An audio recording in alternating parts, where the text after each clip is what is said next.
Bakunzi ba Muganga TV, kongeye kugaruka tubazaniye iyindi miti tuje kongera kubasobanurira kugira ngo namwe mube mwashobora kwifasha mu ndwara za hato na hato mushobora guhura nazo zigiye zitunguranye.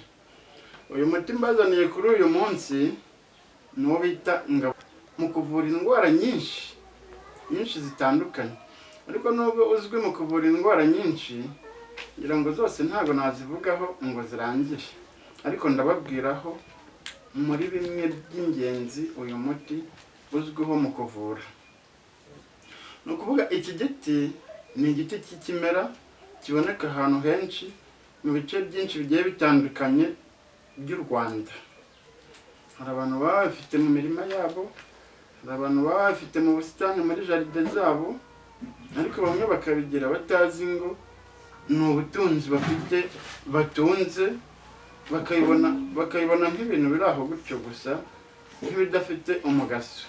Ariko ndagira ngo mbakangurire abantu bafite kino giti ariko batazi n'icyo kimara cyangwa se n'indwara kino giti gishobora kuvura.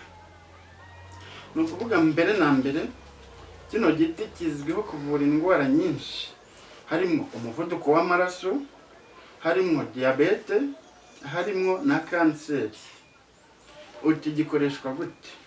Murakibona gifite amahwa menshi cyane, no kugisoroma ni ibintu byo kwitonderwa bisabye ubuhanga, kubera yuko gifite amahwa menshi kandi kikagira amahwa impande zose. Ni ukuvuga iyo ugiye kugisoroma cyangwa no kugifata bisaba kureba ahantu hatariho akaba ariho ufata. Noneho nk'iyo ugiye kugitotora ushobora gufata nka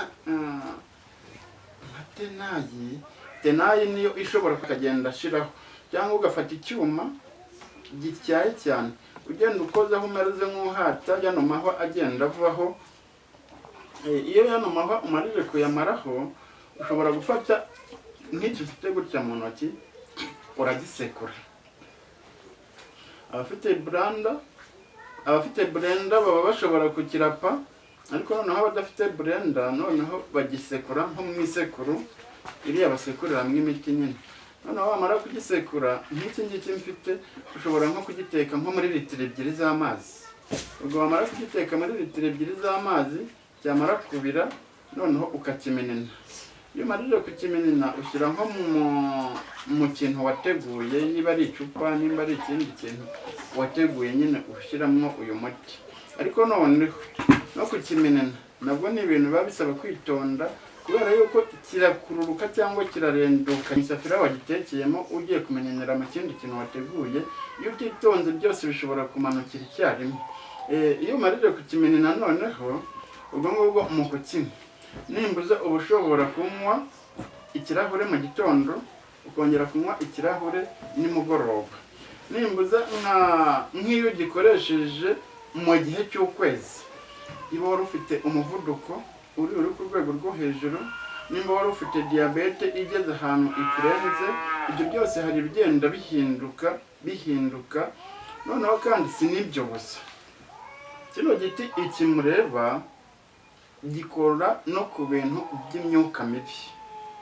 Urabona nka kuriya umuntu urugo ruterwamo n'abacuraguzi, kino giti bita ngabayisonga, urugo giteyemo nta barozi bapfa kuhavogera, nta bacuraguzi bapfa kuhavogera. Urabona nka kuriya abantu bashobora kujya kuryama nijoro, noneho mu gihe abantu batangiye gutora agatotsi bakajya bumva nk'ibintu by'iminjagira nko ku mabati, ukagira ngo ni nk'umusenyi, ukagira ngo ni nk'imvura igiye kugwa kandi nta mvura yakubye, nta n'imvura igiye kugwa. Cyangwa rimwe na rimwe ukaba wakumva nk'abantu bari gukomanga ku muryango, wajya kureba wa muntu ukomanga ukamubura. Imyuka mibi nk'aho bohereza nk'amahembe se cyangwa n'ibitega, nyine ibyo bintu by'imyuka mibi. Kino giti iyo giteye mu rugo, iyo myuka mibi yose ntabwo ishobora kugera aho hantu. Noneho ikindi, haba hari umuntu uza gucuragura mu rugo nijoro, hari agenda akubita imigeri aho hantu, noneho ugafata nk'agashami gatoya k'iki giti ukakamanya ukagatera hahandi akunda kuza, ariko ukarinda abana kugira ngo bahagere babe bahakandagira, kuko rino ruhwa iyo rikwinjiye mu mubiri byagutera ikibazo gikomeye cyane. Wa mucuraguzi nk'iyaje akajya hahandi akunda gucuragurira ahagaze, agakandagira muri iriho, nawe hantu ntabwo yahava, uko byamera kose murabyuka mukamusanga hahandi. Kino giti gifata abacuraguzi kandi kirukana n'abacuraguzi mu rugo, kirukana ibintu by'imyuka mibi.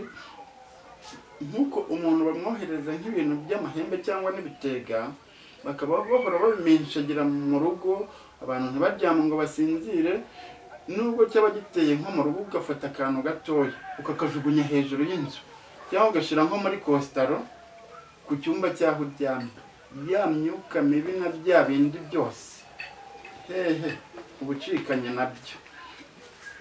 Navuga kino giti wavuga indwara kivura ni byinshi cyane, ni nyinshi cyane. Ikintangaje ni uko abantu baba babifite mu ngo zabo cyangwa no mu mirima yabo, ugasanga yarwaye, niwe uzengurutse ahantu hose baramurya amafaranga yamushyira. Si ikindi, nimba ibingibi narabimenye kandi nkabimenya ari nk'impano, ari nta kiguzi natanze, niyo mpamvu impano nanjye nahawe nanjye ngomba kuyiha abandi, kandi nabo nta kiguzi mbatse. Ubwo rero ni ahanyu kwivura, ariko nanone n'abandi bari kuri iyi video bakabona ibyiza by'uyu muti cyangwa n'indwara wabafashamwo. Nimba ubonye ibyiza nk'ibi, ntukajye ubyigumishamo, jya ubisangiza n'abandi bose. Nk'ino video uyisharinge igere ku bandi, kandi mutibagiwe no gukanda like, subscribe, kubera yuko uwo nguwo aba ari wo musanzu kugira ngo nanjye nshobore kujya mbazanira n'iyindi miti igiye itandukanye, noneho bimfashe kandi namwe bibafashe. Ubwo rero hari iyindi miti nshaka kugira ngo mbabwire mushobora gukoresha mu gihe uno muti muwufite.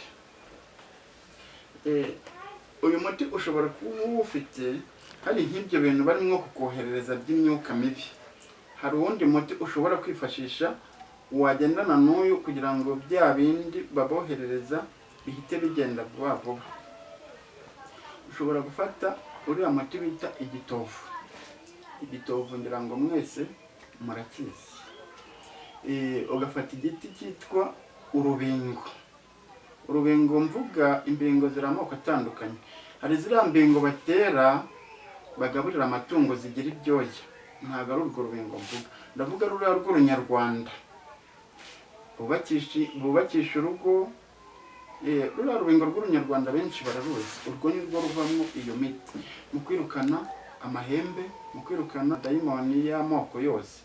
Iyo ufashe urubingo ugafata igitovu, ugafata igiti bita umumena amabuye, ugafata n'igiti bita umuhoko, ibyo ngibyo iyo ubifashe byose ukabisekura, wamara kubisekura ugashyira nko mu ibasi, ugashyiramo amazi aringaniye, noneho ugatera mu nzu, ugatera mu rugo, cyangwa se ukanakoropesha no mu nzu. Bya bintu by'imyuka mibi byose, cyangwa se nka kuriya bataba nk'ibintu mu rugo, mu marembo, mu masanganiro y'umuryango, nk'uwo muti ukawukoropesha ubundi ukawutera aho mu nzu, bya bindi by'imyuka mibi byose bihita biva aho ngaho bigasubira kuwa wa wundi ubyohereza. Nimba wabyukaga mu gitondo wakandagira nka hariya babitabye se cyangwa babyohereje, ukumva amaguru arashya, ukumva harimo imisonga nk'uwakandagiye mu mahwa, cyangwa ukagira ngo wenda wakandagiye nko mu mbabura yaka, iyo miti iyo uyikoresheje gutyo ukayitera hahandi, ukanayikoropesha hahandi, cyangwa se iyindi ukayifata ukisiga amazi yabyo, byaba ibirengano, kuri aba gutega ibirengano bikajya bikujomba mu birenge nk'amahwa, ukagira ngo ni nk'imisumari, ukagira ngo ni nk'imbabura icanye baguteretseho. Iyo ufite uwo muti, ayo moko nk'ayo yose nakubwiye, ukayafata ukabivangavanga ukabisekura, amazi yabyo ukajya uyisiga, ibindi ukabikoropesha, ibindi ukabitera hahandi, bya bindi byose biragenda ugasigara uri muzima, utuje, umeze neza, nta kibazo na kimwe ufite. Ubwo rero ni ahanyu, iyo miti muyishake kuko impande zose ahabazengurutse iyo miti irahari, ntihazagire uheranwa n'uburwayi. Kandi noneho igihe waba utazi n'iyi miti, njyewe ushobora kongeraho uti wansanga ahagana hehe, nomero yanjye ya telefone ndayikubwira.